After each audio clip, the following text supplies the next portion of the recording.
লাবণ্যর পিতৃ পরিচয় অস্বীকার করায় পুলিশ ডেকে শেষ মুহূর্তে জয়কে পুলিশে দিল শালিনী। হ্যাঁ বন্ধুরা, আমরা এমনটাই দেখতে পাবো অনুরাগের ছোঁয়া ধারাবাহিকের আগামী পর্বগুলোতে। রূপা সেনগুপ্ত বাড়িতে শালিনীকে হাজির করে তার বাবা নির্দোষ তা প্রমাণ করে দেয়।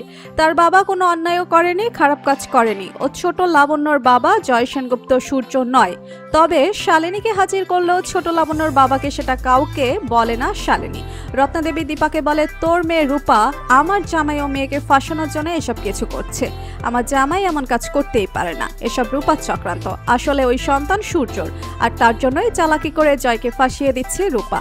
রত্নাদেবীর কথায় রূপা প্রচন্ড ক্ষেপে যায় এবং রূপা শালিনীকে বলে সবার সামনে বলতে লাবণ্যর বাবাকে।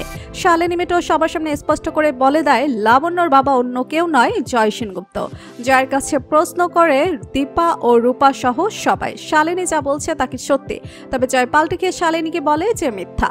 শালিনী তাকে ফাঁসানোর জন্যই মিথ্যে কথা বলছে। ছোট লাবণ্য তার সন্তান নয়, সে এদেরকে চেনেও না। প্রচন্ড ক্ষেপে যায় শালিনী এবং বুঝতে পারে যে তার সন্তানের কথা ভেবেই তাকে এবার পুলিশের সামনে মুখ খুলতে হবে। তাই শালিনী জয়কে বলে, জয় সেনগুপ্ত, এবার আমি পুলিশ ডাকবো। পুলিশের সামনে প্রমাণ হয়ে যাবে আমার লাবণ্যের বাবা ঠিক কে। জয় বেশ ভয় পেয়ে যায় এবং শালিনী মিত্র পুলিশ ডাকে সেনগুপ্ত বাড়িতে। পুলিশ এসে শালিনী মিত্রর কাছে প্রমাণ দেখতে চায়। শালিনী মিত্র লাবণ্য জন্ম পরিচয়পত্র, একই সাথে জয় লাবণ্য ছবিও দেখায়। সবার সামনে স্পষ্ট হয়ে যায় জয় তাহলে লাবণ্যের বাবা। শালিনী মিত্রর অভিযোগে লাবণ্যকে অস্বীকার করায় জয়কে অ্যারেস্ট করে পুলিশ। তো বন্ধুরা, তোমরা এটাই চাও তো যে এভাবেই যেন সন্তানের পিতৃ পরিচয় আদায় করেই জয়কে উচিত শিক্ষা দেয় শালিনী। ভিডিওটি ভালো লাগলে লাইক কমেন্ট শেয়ার করুন, আর আমাদের চ্যানেলে নতুন হয়ে থাকলে চ্যানেলটি সাবস্ক্রাইব করে রাখুন যেন অনুরাগের ছোঁয়ার নতুন আপডেট সবার আগে পৌঁছে যায় আপনাদের কাছে। ধন্যবাদ সবাইকে।